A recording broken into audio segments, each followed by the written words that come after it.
બુલેટિનની શરૂઆત કરીશું એક મહત્વપૂર્ણ સમાચાર મળી રહ્યા છે તેનાથી। અમદાવાદની અંદર આજથી 2 દિવસીય કોંગ્રેસનું રાષ્ટ્રીય અધિવેશનનું આયોજન કરવામાં આવ્યું છે અને તે અંતર્ગત વિગતો સામે આવી રહી છે। રાહુલ ગાંધી અમદાવાદ એરપોર્ટ ખાતે પહોંચી ચૂક્યા હોવાની હાલ જાણકારી છે તે સામે આવી રહી છે। કોંગ્રેસ વર્કિંગ કમિટીની બેઠકમાં રાહુલ ગાંધી વિશેષ ઉપસ્થિત રહેવાના છે, હાજરી નોંધાવવાના છે।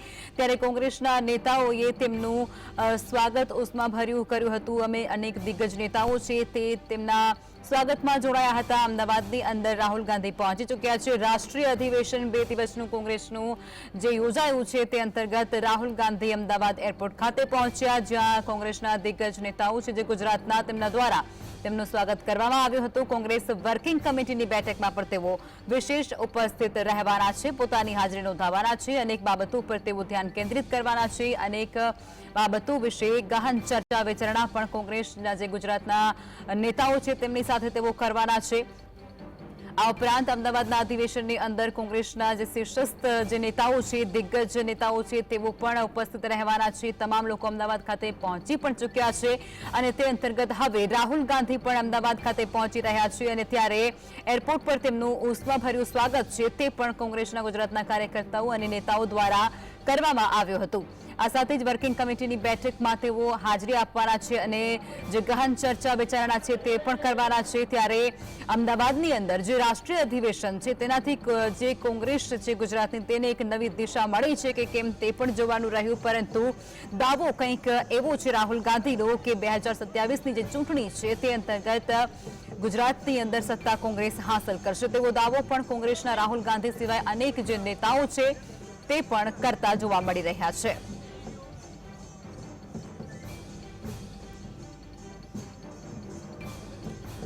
અમદાવાદની અંદર આજથી 2 દિવસીય કોંગ્રેસનું રાષ્ટ્રીય અધિવેશન અને તેની તમામ તૈયારીઓ અત્યારે પૂર્ણ થઈ ગઈ છે અને રાહુલ ગાંધી પણ હવે અમદાવાદ એરપોર્ટ ખાતે પહોંચી ચૂક્યા હતા અને ત્યારબાદ ત્યાં જે ગુજરાત કોંગ્રેસના નેતાઓ છે તેમના દ્વારા તેમનું ઉષ્માભર્યું સ્વાગત કરવામાં આવ્યું હતું। અનેક જે નામી નેતાઓ છે ત્યાં તેમના દ્વારા સ્વાગત કરવામાં આવ્યું હતું। ત્યારે રાષ્ટ્રીય અધિવેશનને લઈ અને કોંગ્રેસના શીર્ષસ્થ જે નેતાઓ છે, દિગ્ગજ નેતાઓ છે તે પણ અમદાવાદ ખાતે આવી પહોંચ્યા છે અને હવે રાહુલ ગાંધી પણ આવી પહોંચ્યા છે। ત્યારે રાહુલ ગાંધી એરપોર્ટ બાદ સીધા જે એક બેઠક છે તેનું આયોજન થયું છે તેમાં ઉપસ્થિત રહેવાના છે। આ સાથે જ અનેક જે ચર્ચા વિચારણા ગહન થવાની છે તેમાં પણ તેઓ ખાસ ભાગ લેવાના છે, અનેક બાબતો પર તેઓ ધ્યાન પણ દોરવાના છે।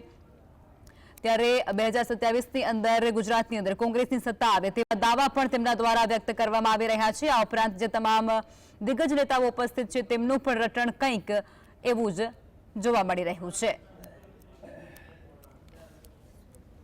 તો રાહુલ ગાંધી પણ હવે રાષ્ટ્રીય અધિવેશન જે કોંગ્રેસનું આયોજન થયું છે અમદાવાદમાં તે અંતર્ગત અમદાવાદ ખાતે પહોંચી ચૂક્યા છે।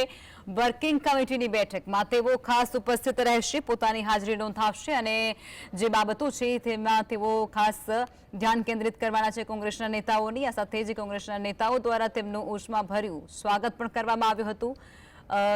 ગુજરાતના જે નામચીન કોંગ્રેસના નેતાઓ છે તે તેમના સ્વાગત અર્થે પહોંચ્યા હતા અને ત્યાં ઉષ્માભર્યું સ્વાગત કર્યા બાદ તેઓ હવે વર્કિંગ કમિટીની બેઠક છે ત્યાં હાજરી આપવાના છે અને ત્યાં તેઓ પહોંચવાના છે। આ સાથે જ કોંગ્રેસના જે દેશમાંથી અનેક જે મોટા નેતાઓ છે તેઓ પણ હાલ અમદાવાદની અંદર આવી પહોંચ્યા છે અને રાષ્ટ્રીય અધિવેશન જે છે તેમાં તેઓ પણ ખાસ ઉપસ્થિત રહી રહ્યા છે। ત્યારે અમદાવાદમાં આજથી 2 દિવસીય એટલે કે 8 અને 9મી એપ્રિલે કોંગ્રેસનું રાષ્ટ્રીય અધિવેશનનું આયોજન થયું છે। તમામ પ્રકારની તૈયારીઓ પૂર્ણ, ચાપતો પોલીસ બંદોબસ્ત, કોંગ્રેસના અનેક જે નેતાઓ છે દિગ્ગજ તે પણ ત્યાં ઉપસ્થિત જોવા મળી રહ્યા છે। ત્યારે વ્યવસ્થાને લઈને તમામ તૈયારીઓ છે તે પણ હાથ ધરી લેવામાં આવી ચૂકી છે।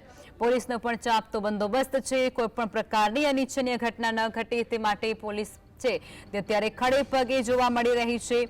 કાફલો સતત તૈનાત છે, તમામ ગતિવિધિઓ ઉપર તેમના દ્વારા ખાસ અને બાજ નજર છે તે હાલ રાખવામાં આવી રહી છે। અમદાવાદની અંદર રાષ્ટ્રીય અધિવેશન અંતર્ગત આ તમામ વિગતો અમે તમારા સુધી પહોંચાડી રહ્યા છીએ। કોંગ્રેસ વર્કિંગ કમિટીની બેઠકમાં રાહુલ ગાંધી હાજરી આપવાના છે। રાહુલ ગાંધી અમદાવાદ એરપોર્ટ આવી પહોંચ્યા છે, ત્યારબાદ તમામ જે દિગ્ગજ નેતાઓ છે, ડીકે શિવકુમાર સહિતના નેતાઓ છે તે પણ અમદાવાદ ખાતે આવી પહોંચ્યા છે। આજથી 2 દિવસીય રાષ્ટ્રીય અધિવેશનની અંદર ખાસ ઉપસ્થિત તેઓ પણ જોવા મળી રહ્યા છે। ત્યારે મલ્લિકાર્જુન ખડગે સહિતના નેતાઓ પણ અમદાવાદ ખાતે આવી પહોંચ્યા હોવાની વિગતો હાલ સામે આવી રહી છે। ત્યારે રાહુલ ગાંધી પણ હવે અમદાવાદ ખાતે આવી પહોંચ્યા છે અને તેમનું ઉષ્માભર્યું સ્વાગત છે તે પણ કોંગ્રેસના જે નેતાઓ છે દિગ્ગજ તેમના દ્વારા કરવામાં આવ્યું હતું। વર્કિંગ કમિટીની બેઠકમાં તેઓ વિશેષ ઉપસ્થિત રહેવાના છે। આ સાથે જ અનેક જે બાબતો છે તેના ઉપર તેઓ ધ્યાન કેન્દ્રિત તમામ નેતાઓનું કરવાના છે। ત્યારે રાષ્ટ્રીય અધિવેશન એ કોંગ્રેસની અંદર નવું એક જે પ્રાણ ફૂંકે એ કહી શકાય છે તેવું પણ અત્યારે જોવા મળી રહ્યું છે, કારણ કે તમામ જે કોંગ્રેસના નેતાઓ છે એ દાવો કંઈક એવો કરી રહ્યા છે કે 2027ની જે ચૂંટણી આવનારી છે તે અંતર્ગત ગુજરાત રાજ્યની અંદર જે ભાજપ છે તેને માત આપી અને કોંગ્રેસ સત્તા સંભાળશે તેવો દાવો હાલ તમામ જે કોંગ્રેસી નેતાઓ છે, કાર્યકર્તાઓ છે તે પણ કરી રહ્યા છે। કાર્યકર્તાઓની અંદર અનેરો ઉત્સાહ છે તે આ પ્રસંગને લઈને જોવા મળી રહ્યો છે। તમામ જે નેતાઓ છે તે અમદાવાદ ખાતે પહોંચી રહ્યા છે ત્યારે તેમનું ઉષ્માભર્યું સ્વાગત કરવામાં આવી રહ્યું છે। ઢોલ નગાડા વગાડી અને સ્વાગત કરતા હોવાની તસવીરો પણ ઘણી વખત સામે આવતી રહી છે। શરૂ થઈ રહી છે તે પહેલા જ મીડિયા પબ્લિસિટી સેલના चेयरमैन पवन खेरा यहाँ पहुंचे हैं। તેમની સાથે વાત કરીશું। पवन जी, आज कौन से मुद्दे पर चर्चा होगी? और कई मुद्दों पे चर्चा होगी। चर्चा होने के पश्चात हम बाहर आके फिर आपसे साझा भी करेंगे, लेकिन आज जो देश का माहौल है उसमें कांग्रेस पार्टी अपनी जिम्मेदारी समझते हुए सही कदम उठाएगी। નિષ્ક્રિય નેતાઓને કાઢી મૂકવાનો પણ હુંકાર ગુજરાતમાંથી જ થયો હતો। સ્વાભાવિક છે કે જે કોઈ પણ વિચાર હોય ક્યાંય ને ક્યાંય રોકાતો હોય, કોઈ સારી વસ્તુ હોય, સોનું હોય તો એની ઉપર પણ ધૂળ છોડતી હોય, એમને દૂર કરવાનો પ્રયાસ કરવો જોઈએ। ત્યારે સ્વાભાવિક રાહુલજીનું એ કહેવાનું હતું કે જે લોકો નિષ્ક્રિય છે એમને સક્રિય કરવા, અને જે સ્વાભાવિક સક્રિય થાય ત્યારે કામ ન કરવું હોય સાઇડ ટ્રેક થતા જ હોય છે, એટલે આપોઆપ દૂર થઈ જતા હોય એવું માનવું છે। અને જ્યારે સરદાર અને ગાંધીનો ગુજરાત છે, કોંગ્રેસ ગાંધીજી, સરદાર પટેલ, નહેરુ એમના નામથી જાણીતી છે। ફરી જે ગાંધી અને સરદાર પટેલના ઊંચ વિચારો અને સાદાઈ જે એના જીવનની હતી એ એમના લીધે કોંગ્રેસ ખૂબ આગળ હતી। ફરી કોંગ્રેસ એ દિશા તરફ જાય છે હવે કે ગાંધીના, સરદારના વિચારથી લઈને ગુજરાતથી જ શરૂ કરીને ફરી એક ઝંઝાવત લોકોમાં જોવામાં આવે, ઉત્સાહ આવે અને ગાંધીના સાદાઈ અને ઉચ્ચ વિચાર આવે। આજના યુગની સાથે ચાલવાની તાકાતથી ફરી પાછી ગુજરાત અને દેશ બેઠું થાય અને જે ભારતીય જનતા પાર્ટીની બદીઓ છે, ડ્રગ્સ, દારૂ, ડોલર ગગડવો, મંદીઓ, આ બધું દૂર થાય એમના માટેનો, દેશની સેવા માટેનો એક પ્રયાસ છે, જેમની આજે CWCની મીટિંગમાં શરૂઆત છે। એટલે આજથી આ તો અભી એક ઝાંખી है, પૂરી આંધી અબ બાકી है। સાથે ન્યાય પથ નામ આપવામાં આવ્યું છે અને 5 ન્યાયની પણ જે વાત છે તે રાહુલ ગાંધી દ્વારા ભારત જોડો યાત્રામાં પણ કરવામાં આવી છે અને અત્યારે પણ એ 5 ન્યાયની વાત કરવામાં આવી છે। સ્વાભાવિક રીતે જ્યાં જ્યાં અન્યાય થઈ રહ્યો છે લોકોના હિતમાં, લોકો માટે આ દેશ છે એ લોકોનો છે, નાગરિકોનો છે। કોઈ વડાપ્રધાન કે કોઈ પ્રધાનોનો આ દેશ નથી, કોઈ અફસરોનો નથી। એમ છતાં પણ અમલદારશાહી, ભ્રષ્ટાચારી આ બધું ચાલી રહ્યું છે। તો એમાં જ્યાં જ્યાં લોકોને ન્યાય નથી મળતો જે પ્રકારે, એવા 5 ન્યાયની વાત રાહુલ ગાંધીએ કરી છે, એ વાત સ્વાભાવિક છે। ચોક્કસથી હતા જૂનાગઢના નેતા હીરાભાઈ જોટવા। તેમણે કહ્યું કે રાહુલ ગાંધી દ્વારા જે 5 ન્યાયની વાત કરવામાં આવી છે તેની અંદર જે લોકોને ન્યાય નથી મળતો, જે લોકો શોષિતો છે, વંચિતો છે, તે લોકોને ન્યાય આપવાની જે વાત છે તે તેમના દ્વારા કરવામાં આવી છે। કેમેરા પર્સન જીવા બ્રવાડ સાથે ધવલ બારોટ, GSTV, અમદાવાદ। અમદાવાદની અંદર કોંગ્રેસનું 2 દિવસીય રાષ્ટ્રીય અધિવેશન અને તમામ જે દિગ્ગજ નેતાઓ છે તે અહીં અમદાવાદ ખાતે આવી પહોંચ્યા છે। રાહુલ ગાંધી પણ આવી પહોંચ્યા છે।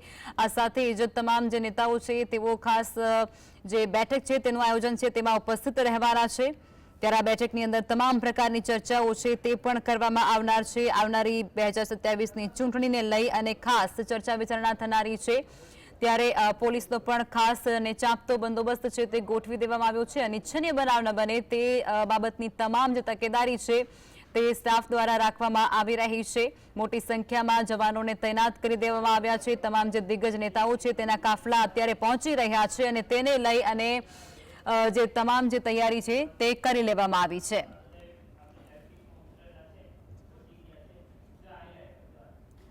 ત્યારે તમામ જે દિગ્ગજ નેતાઓ પહોંચી રહ્યા છે તેમનું આગતા સ્વાગતા પણ કરવામાં આવી રહ્યું છે।